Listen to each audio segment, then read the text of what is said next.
भागवत महापुराण की जय। कृष्ण कन्हैया लाल की जय। राधा रानी की जय। भगवान श्री कृष्ण के सभी भक्तों को राधे राधे। जय श्री कृष्ण। आज मैं आपको सुनाऊंगी भागवत महापुराण में दशम स्कंद में 59वां अध्याय भौमासुर का वध और 16,000 राजकन्याओं के साथ श्री कृष्ण का विवाह संस्कार। राजा परीक्षित ने पूछा, मुनिवर, भगवान श्री कृष्ण ने भौमासुर को कैसे मारा? उसके बंदी गृह में 16,000 राजकुमारियां कहाँ से आई? कृपया वह वृत्तांत मुझे सुनाइए। श्री सुखदेव जी ने कहा, परीक्षित, भौमासुर बड़ा विकट दैत्य था। उसने वरुण से उसका छत्र, अदिति से उसके कुंडल और सुमेरु पर्वत पर स्थित देवताओं का मणि पर्वत नामक स्थान छीन लिया था और उसे अपनी राजधानी बनाया था। उस स्थान का नाम उसने प्रागज्योतिषपुर रखा था। उसकी व्यूह रचना उसने इस प्रकार से की थी कि उसका दुर्ग पूरी तरह सुरक्षित लग रहा था। उसके दुर्ग के चारों ओर ऊंचे और विकट पहाड़ थे। उसके बाद जल से भरी गहरी खाइयां थी। खाइयों के बाद शस्त्र भंडार, फिर आग और विद्युत की चारदीवारी, फिर गैस, जहरीली वायु का गलियारा, फिर मायावी मूर दैत्य के विचित्र और खतरनाक मायावी जाल फंदे थे और तरह तरह के भयानक दैत्यों और हिंसक वैनाले पशुओं से उसका आंगन भरा हुआ था। उसके बंदीगृह में विभिन्न प्रदेश पतियों और राजाओं की अति सुंदर 16,000 कुमारियां बंद थी। उसे सुंदर सुंदर राजकुमारियों को पकड़ कर ले लाने और अपने बंदीगृह में बंद करने का चस्का लगा हुआ था। उन राजाओं और इंद्र सह देवताओं ने भगवान श्री कृष्ण की स्तुति की और भौमासुर को नष्ट करने की प्रार्थना की। परीक्षित, उन राजाओं और देवताओं की प्रार्थना पर भगवान श्री कृष्ण ने भौमासुर का वध करने का संकल्प किया। दूसरे दिन भगवान श्री कृष्ण अपनी पत्नी सत्यभामा के साथ गरुड़ पर सवार होकर प्राग ज्योतिषपुर गए। भगवान श्री कृष्ण ने अपनी भारी गदा से पर्वतों को तोड़ डाला और शस्त्रों के भंडार को अपने दिव्य बैनों से तहस नहस कर दिया। अपने सुदर्शन चक्र से उन्होंने जल, अग्नि, दूषित वायु आदि की चारदीवारी को खंडित कर दिया और वैनाल्य पशुओं को चुन चुन कर मार डाला। अपने 5 जने शंख के तुमुल नाद से उन्होंने भौमासुर के सेनापति मायावी मूर की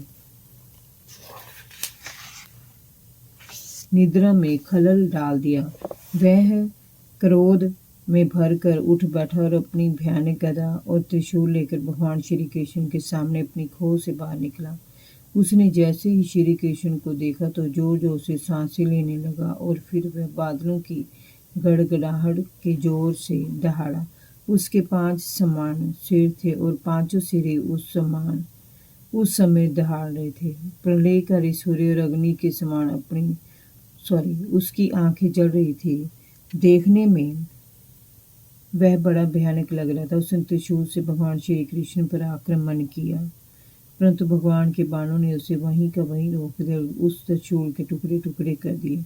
अपने चक्कर से भगवान ने उसके 5 शीश काट डाले जो समुद्र में जा गिरे और उसके प्राण पखेरु उड़ गए।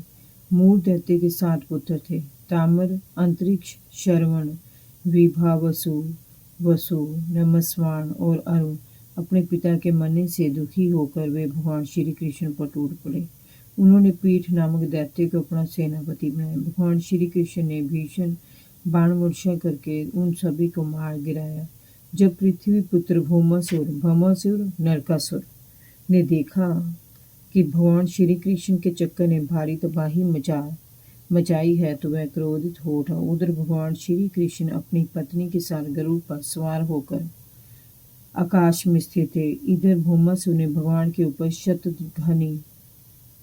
शतधनी नाम की शक्ति चलाई, परंतु भगवान ने एक पल भी खोए बिना उसके सभी वालों को धूल में मिला दिया। भौमासुर के सैनिकों के तीरों, भालों और तलवारों को भगवान ने अपने सुदर्शन चक्र से काट दिया।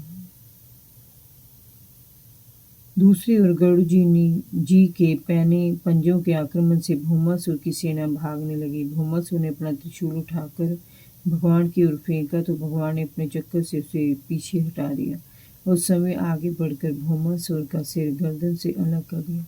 भौमासुर के मारे जाने पर आकाश से पुष्पों की वर्षा होने लगी, ढोल नगाड़े बजाए जाने लगे और तीरों की साई साई ने वहां विचित्र एवं मधुर संगीत उपस्थित कर दिया। उसी समय अपने पुत्र की मृत्यु पर शोक मनाने पृथ्वी भगवान के पास आई और भगवान के गले में वे वैजंती माला डालकर उनकी स्तुति की। स्तुति उसने अदिति के कुंडल और वरुण के छत्र उन्हें लौटा दिए, साथ ही उन्हें धारण करने के लिए एक दिव्य मणि भी दी। उसके बाद पृथ्वी ने आदर के साथ उनसे कहा, हे शंख चक्र गदाधारी देवेश्वर, मैं आपको नमन करती हूँ। आप अपने भक्तों की इच्छा पूरी करने वाले हैं। मैं आपको नमस्कार करती हूँ। आप कल्याण स्वरूप हैं, दुखियों के रक्षक हैं, ऐश्वर्य और धन संपत्ति तथा वैराग्य के आप आश्चर्य हैं। आप सर्वव्यापक धीरवीर ज्ञान स्वरूप अजन्मे जगत की रचना करने वाले प्रकृति पुरुष पंच तत्व के स्वामी इंद्रियातीत सभी जीवों के आत्मा और परमात्मा है। मैं बारंबार आपके चरणों में नमन करती हूँ और आपसे प्रार्थना करती हूँ कि आप भौमासुर के पुत्र भगदत्त पर कृपा करें। ये अत्यधिक भयभीत हो रहा है, परंतु इसकी रक्षा कीजिए, ये आपकी शरण है।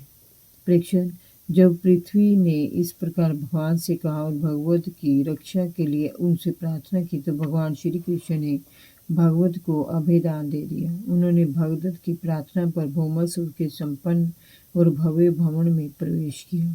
वहां उन्होंने देखा कि भौमासुर ने राजाओं की 16,000 राजकुमारियों को बलपूर्वक छीन कर बंदी बना रखे हैं। उन राजकुमारियों ने भगवान श्री कृष्ण को देखा तो वे उन पर मोहित हो गए। उन्होंने मन ही मन उन्हें अपना पति स्वीकार कर लिया। तब भगवान ने उन राजकुमारी को सुंदर सुंदर वस्त्र और भूषण पहनाकर रतन जड़ित पालकियों में बिठाया और उन्हें द्वारका भेज दिया। साथ ही राजकोष से अतुल संपत्ति भी उन्होंने भेजी।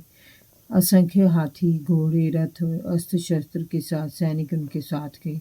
उसके बाद भगवान सत्यभामा के साथ देवराज इंद्र के महल में गए। वहां देवराज इंद्र ने इंद्राणी शची के साथ उनकी प्रेम पूर्वक पूजा अर्चना की और तथा आदर सत्कार किया। भगवान ने वरुण का छत्र देवताओं की माता अदिति के कुंडलों उन्हें सौंप दिए।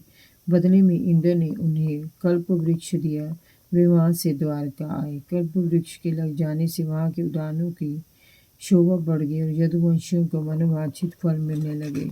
तदंतर राजन, भगवान श्री कृष्ण ने एक ही मुहूर्त में अलग अलग भवनों में अपने अपने अलग रूपों से उन राजकुमारियों से विवाह रचाया। उन सभी देवियों ने भगवान श्री कृष्ण को अपनी प्रेमा भक्ति से प्रसन्न किया और आनंद पूर्वक भगवान की सेवा की। जय जय श्री राधे। भागवत महापुराण की जय। कृष्ण कन्हैया लाल की जय। भगवान श्री कृष्ण के सभी भक्तों को राधे राधे। जय श्री कृष्ण।